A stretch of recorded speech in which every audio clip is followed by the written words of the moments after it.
What's up everyone, and welcome back to the MMA Zone. Today, let's get started with Joe Rogan reacts to Justin Gaethje versus Max Holloway. UFC 300 is now right around the corner, and the anticipation is building around the MMA community. While the UFC Light Heavyweight Championship will be on the line in the main event, it's the BMF fight between Justin Gaethje and Max Holloway that has continued to generate a ton of attention among fight fans. In addition to the fight pitting two of the most exciting fighters in the history of the sport against one another, it'll also mark Holloway's latest venture to 155 pounds after his interim title fight with Dustin Poirier at UFC 236. During a recent episode of the Joe Rogan Experience, the longtime UFC commentator opened up on the bout, sharing his reaction to the fight.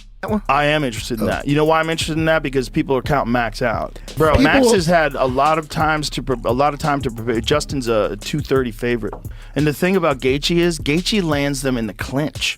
Hip flexibility is insane. It's insane. One of the reasons why I'm interested in this is because I think Max is going to go into this fight with a tremendous amount of anticipation. Yeah. This is not a fight that you don't get real scared about. This is a fight you got to really prepare. And when Max gets pushed, you see the best Max. As Rogan also indicated, while many fans and analysts write off fighters after they lose the belt, Holloway is still in his early 30s and has shown since losing the belt that he still has what it takes to be a top contender. With the title shot likely on the line for both fighters, the stakes couldn't be higher.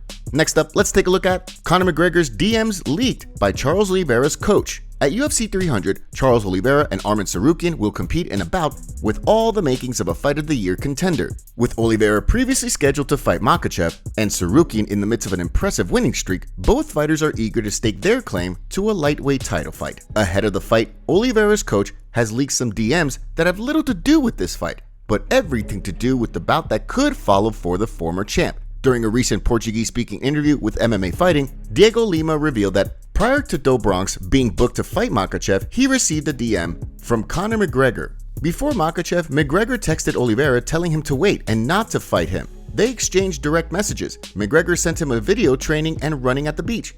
If we waited for him, how long would that have been? We'd be 3 years with no fights already. We can't wait. We need to work. While it's no secret that Oliveira has continued to pursue a fight with McGregor, Diego Lima has also made it clear that with a UFC 300 win, he would rather see Do Bronx fight Conor McGregor rather than Islam Makhachev. It would be great to fight McGregor. McGregor has made history. Look at the records he breaks. If we had the opportunity to fight McGregor at welterweight after this fight, we would fight McGregor. But how about the belt? Okay, we'll fight for the belt after that. Of course, McGregor is still expected to fight Michael Chandler when he returns, meaning a lightweight title fight is likely next up for the winner of the Oliveira-Tsarukyan fight. Next up, let's take a look at Sean O'Malley gets trolled by Merab Dvalishvili. Bantamweight #1 contender Merab Dvalishvili has continued to share videos online with a Sean O'Malley impersonator ahead of their expected title fight later this year. Dvalishvili released a new video with the O'Malley impersonator carrying him over his shoulder when former bantamweight champion Aljamain Sterling pulls up next to him asking where the machine found him.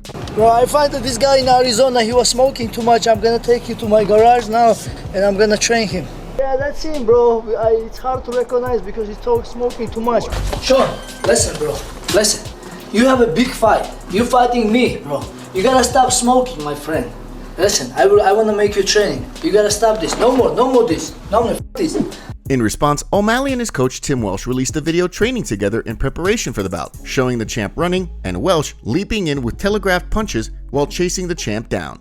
Dvalishvili seemed to see the humor in the situation, simply responding with a laughing emoji. Despite the back and forth between the two fighters, there's been little news regarding when the pair will fight, beyond O'Malley hinting at a Shooktember, leading many to assume that the pair could collide at the Noche UFC pay-per-view at the Sphere.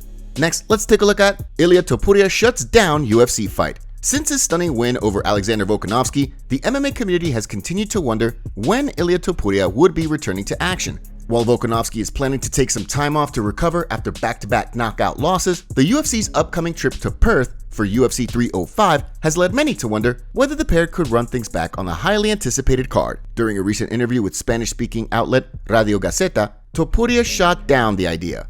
"I am the world champion now. Why would I go to defend the belt in my rival's house?"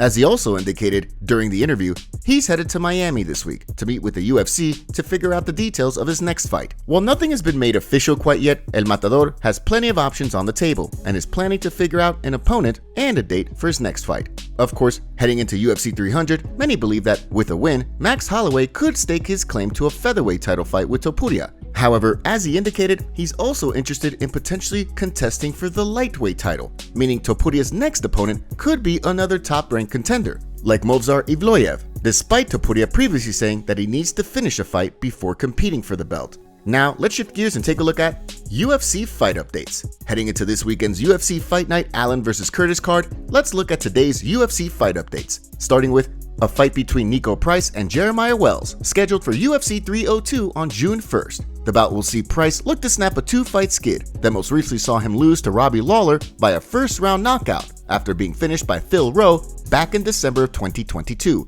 On the flip side, Jeremiah Wells will be looking to snap a two-fight skid of his own that most recently saw him drop a split decision to Max Griffin in February. The following week, Charles Radke and Carlos Prates will throw down at the UFC Vegas 93 card on June 8th. The bout will see Radke look to build on a two-fight win streak in the UFC that most recently saw him defeat Gilbert Urbina in February. On the flip side, Prates will be looking to build momentum on a win in his UFC debut back in February, after an August win over Mitch Ramirez on Dana White's Contender Series. That card will also play host to a bout between Bruno Ferreira and Dustin Stoltzfus. That will see Ferreira look to build on a January win over Phil Halls, while on the flip side, Stoltzfus will be looking to build momentum on a submission victory over Punahele Soriano in December.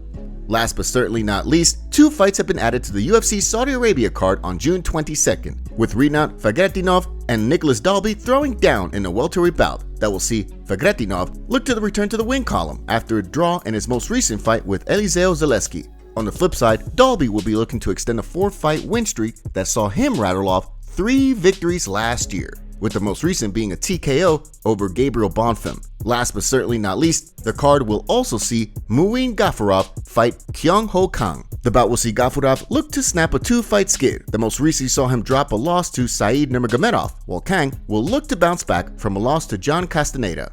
Next, let's take a look at Jiri Prochazka breaks silence on UFC testing. Back in January, the UFC's new drug testing policy went into full effect, with Drug Free Sport International taking over testing duties for USADA in partnership with the UFC.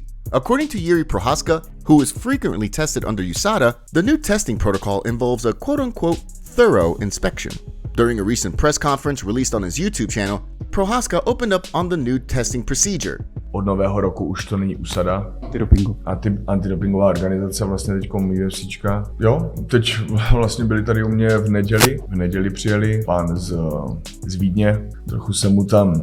Teda ale musím říct, že to byl nejpřísnější pán, který opravdu kontroloval mě důkladně při poskytování vzorku. Já jsem si připadal jak ve školce, kdy jsme si stahovali trencle až k nohám.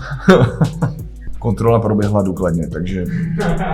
The MMA community was quick to weigh in, with one fan writing, "I never did that in kindergarten or any other time as a minor." Another explained, "Czech Republic is different level, guys. I know it.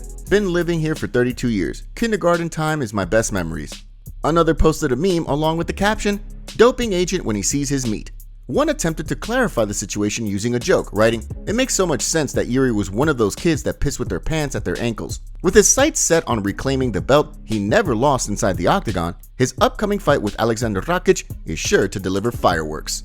Next, let's take a look at Cory Sandhagen reveals next UFC fight. A rescheduled bout between Cory Sandhagen and Umar Nurmagomedov could be in the works for later this year. According to the streaking contender, who spoke in an interview with the Schmo Zone podcast with the Schmo, although there's been talk of the pair throwing down this summer at International Fight Week, that won't be the case.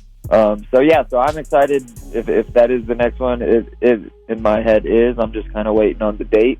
I know that they want it to be a 5-rounder, so I don't think it's going to happen at International Fight Week, because we wouldn't headline that show. So, that's that fight, man, and I'm going to go out. I'm going to, fight my ass off against Umar. I'm going to do my damnedest to go out there and beat Umar real well.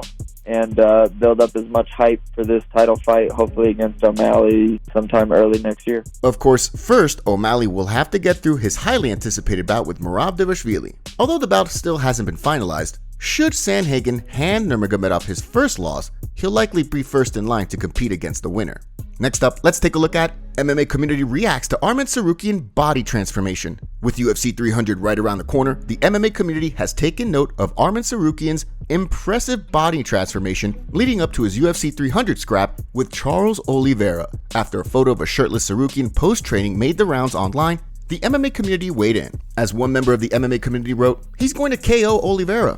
Another added, "His kidneys are crying for a sip of water." Another wasn't all that impressed, writing, "Good thing it's an MMA fight and not a bodybuilding competition." One simply added, "Steroids." One joked about Tsarukyan's physique in the new UFC drug testing era, writing, "Post-USADA Arman." Another wrote, "That lean 2 weeks ahead of the fight is crazy. He has always had one of the most aesthetic physiques in the UFC though." One Charles Oliveira fan also weighed in, writing, "All this just to get choked out by Du Bronx." With the fight rapidly approaching, only time will tell how things shake out in the lightweight division. Money, make sure to leave a comment and you might get featured in our next video. Thanks for watching. If you enjoyed, make sure to subscribe and turn on notifications to never miss any MMA news. Check out our video from yesterday if you missed it. See you tomorrow.